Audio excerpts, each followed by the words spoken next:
cursor over the bottom.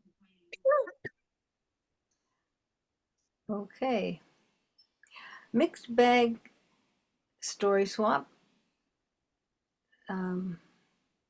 Storytelling Association of California on Monday, January 20. Renu. Yes. You will need to spotlight me, please, Linda. Okay. Have you heard of this famous Mughal emperor called Akbar? Have you all heard of Akbar? There used to be a famous Mughal emperor called Akbar who ruled over India for a considerable amount of time. Akbar ruled over a large kingdom. He had a very important and very clever minister called Birbal.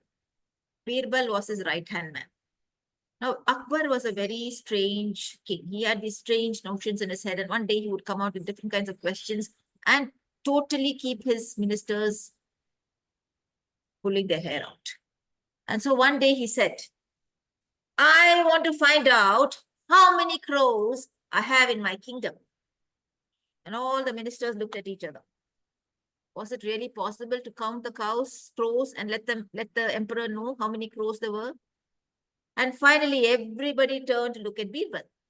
And Birbal said, yes, Jahanpanna, I will find out and let you know. Give me a week's time. And Birbal left. 1 day went by, 2 days went by, 3 days went by. Finally, the week was up and there was no sign of Birbal. So Akbar said, where is Birbal?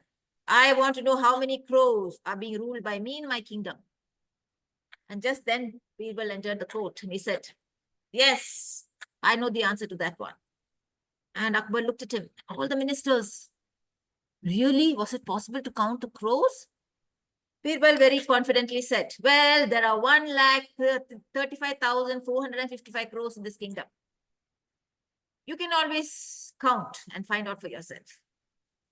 Are you sure, Birbal? Asked Akbar. Yes, I'm very sure. 1,35,450 crores. If you count and find that there are few missing, they're probably going to visit their friends in the neighboring cities, kingdoms. And if you find there are few more crows, then you can be sure some other crows are visiting the crows in our kingdom. So you see, Jahanpanna, I spent the entire week counting crow after crow, and I've arrived at this number. Any doubts? Akbar thought for some time. No, not at all. Well, Akbar didn't really want to go out and start counting the crows. So he decided that he would accept Birbal's answer. And this is how Birbal so smartly, every time Akbar came out with these kind of questions, how many crows, how many this, how many that, Birbal always had an answer for it. And that is why Birbal became so famous in history as the cleverest, smartest minister ever. And that was the story. Where did you hear that story, Renu? It's a story. There are a huge collection of stories in India. They're called Akbar and Birbal stories. And actually, many of them are now being used in management education also, because many of them are so smartly, there's so much of, what should I call it? I rarely find myself at a loss for words. Critical thinking. Very quickly, Birbal would come out with answers. He never waited for. Like improvisational. Yeah. And in such a way that Akbar had no question, no respite, but to just accept whatever Birbal said. So Birbal, they actually existed, Akbar and Birbal were not a figment of anybody's imagination. They really lived in India. Yeah, very cool. Yeah. So Renu, that's a pocket story. Yeah, yes. I want to create my own wiki. I was just thinking this morning, like, wiki, I want to create my own. I think next time when we meet, I shall definitely have one in my pocket. Okay, so now do you want me to share a Kamishibai? I'll have to go get my cards. And give me 2 minutes.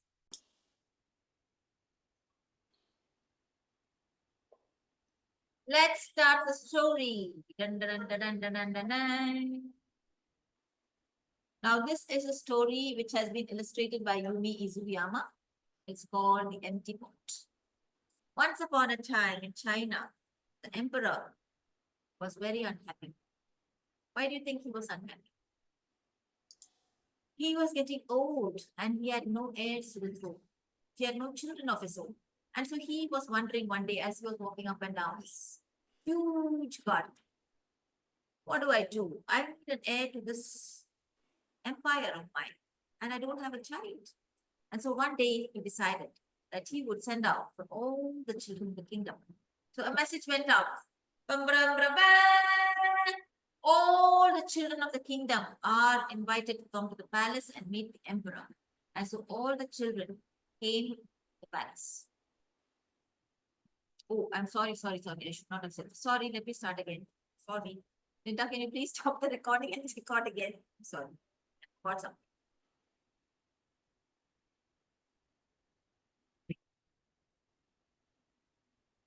Okay, I started. Once upon a time, in the empire of China, there lived an emperor who was very, very unhappy. Why do you think he was unhappy? He had no heir to his throne. He was getting old and he was worried. Who would look after his kingdom after he was gone? Now, in that same kingdom, there lived a little boy called Ping. Ping was a marvel at gardening. He loved plants and he grew all kinds of them in his garden. He always went to his mother whenever he wanted to grow something new. Sometimes he grew plants using cuttings, and sometimes he grew plants using seeds. But everybody said Ping has got a green thumb because everything he planted grew so beautifully. The flowering plants are always covered with flowers. And the fruits and the vegetables that grew in his garden was the envy of all his neighbors. One day, the emperor called out all the children in the kingdom. People went out proclaiming, the emperor wants all the children of the kingdom to come to the palace and meet him. And so all the children went to meet the emperor. One by one, they went and stood in front of him. And he gave each one of them a seed. And the children took the seed into their hand, held it most carefully, and went back home. The emperor had told them, I have given you a seed. Go home and plant it and come back to me in 6 months' time. Now, Ping had also received the seed. He held it really close to his heart. Another seed for him to grow.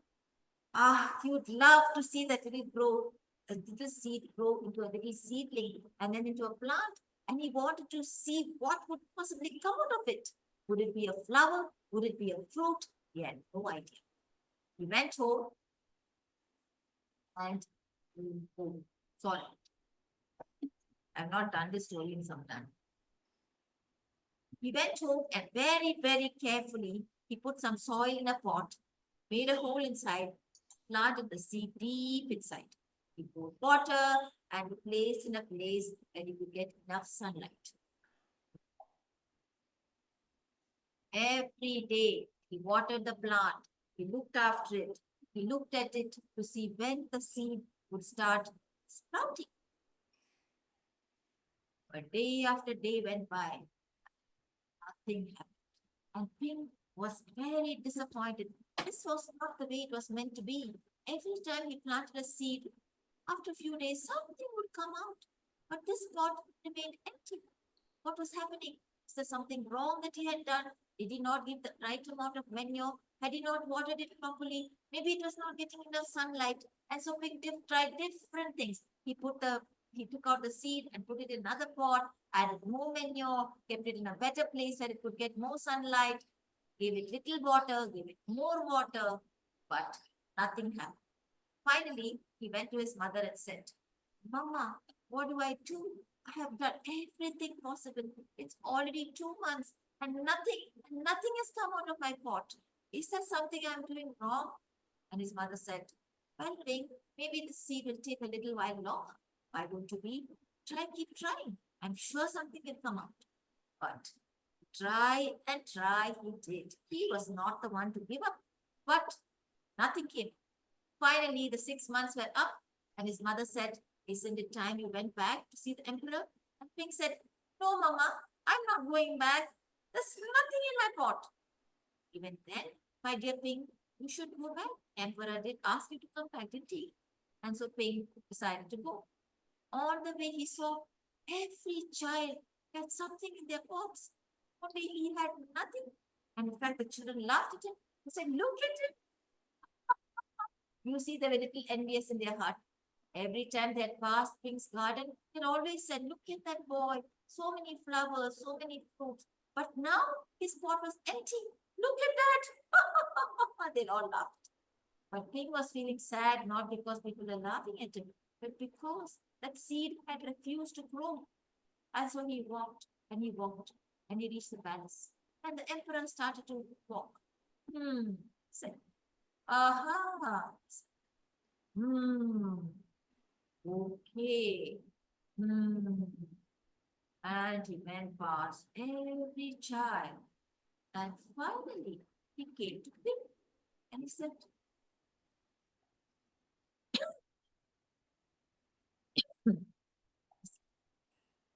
Ping, what's the matter, boy? Your pot is empty. What is the problem? And Ping said, I'm really, really sorry. I did everything I could. I gave it soil, I gave it water, I gave it sun, but nothing has come out, Emperor. I'm very, very sorry. He was sure he was going to be punished. But no, what happened next really surprised him, because Emperor said, I have found my head. Ping is going to be the next emperor. All the children said, what? How can that be? He's got nothing in his pot. And that's when the emperor said, the seed I gave each one of you was boiled. There's no way it would have grown. Every one of you has gone out and brought another seed and brought a plant to me. Ping is the only boy who was honest. He brought back an empty pot. And you see, honesty is the most important thing for an emperor to have. That is the end.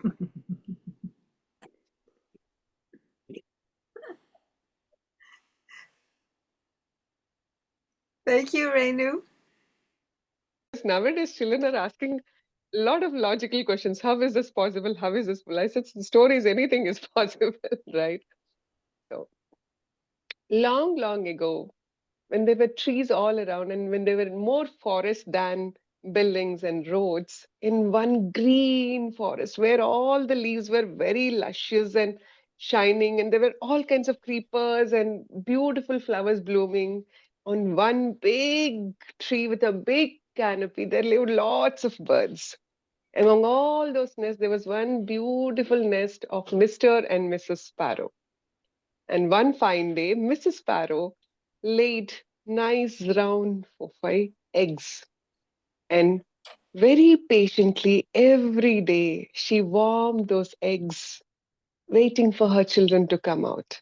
And the Mr. Sparrow, who's going to be the father, used to diligently go and get juicy worms for her. And she used to feed on them and patiently wait.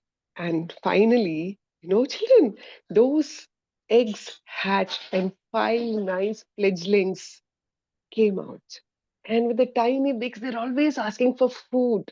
Ah, like that.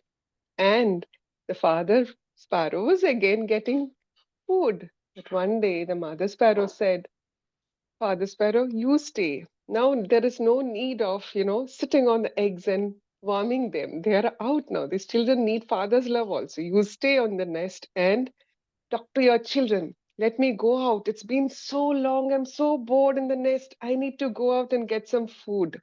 Father Sparrow said, as you wish, my dear. And Mother Sparrow flew out and Father Sparrow was waiting.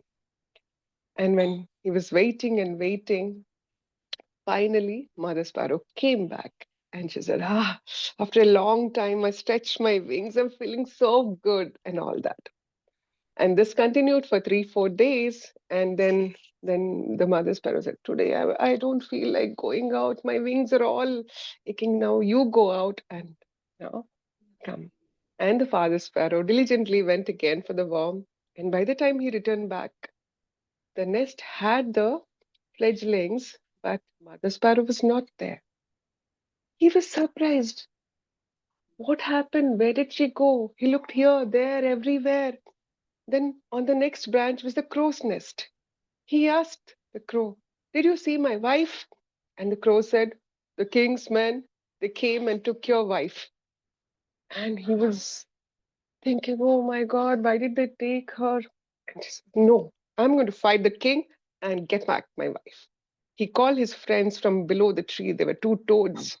And quickly there was some wood, and with the help of other animals, they made a cart, and these two toads started riding. And on the cart, he set out to the king's palace. Once he reached there, he went in front of the king and he asked, "Hey, why did you take my wife? Give me back my wife." And the king was laughing. This tiny puny sparrow is asking for his wife. And he said, "Put her near the elephants." But you know what happened to him? On his way, when he was going to the palace, in between there he had to cross a river, and the river said, "You're going to the palace. May I come with you? I could be of some help." He said, the sparrow said, "Get into my ear." And after he went a while, he found fire. And the fire said, "You're going to the palace?" "Yes, yes, I need to get back my wife." "Can I come with you?" "Yes, yes, get into my right ear." And then after he went a little ahead, there was a ant hill. And the king of the ants said, "Even we want to help you. Then get behind my ear." And the ant was there. And now, when the king ordered the sparrow to be thrown to the elephants, he said, "Mr. Ant, it's for your help that is required now." The ant said, "I'm all ready." And the ant came out and bit the elephants one after one. Don't know what kind of ant it was.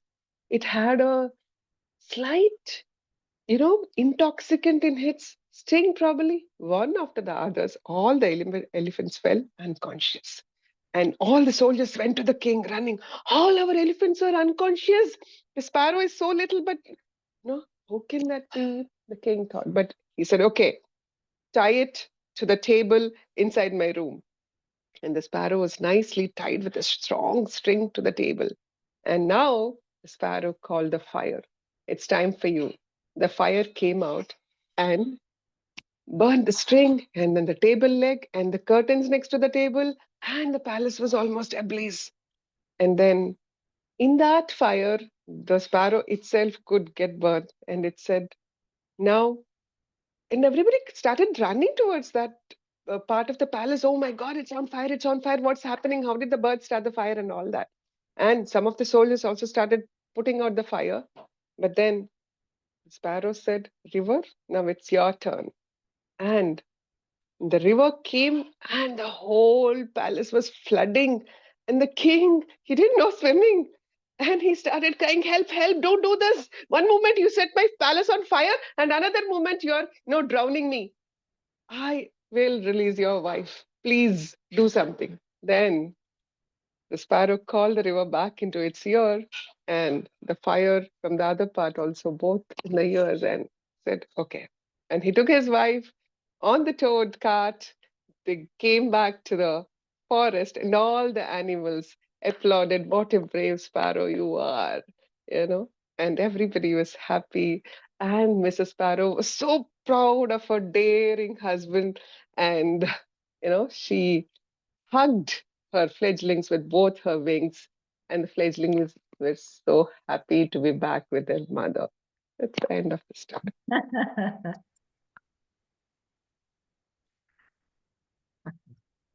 Yeah. Suspension of Such- disbelief.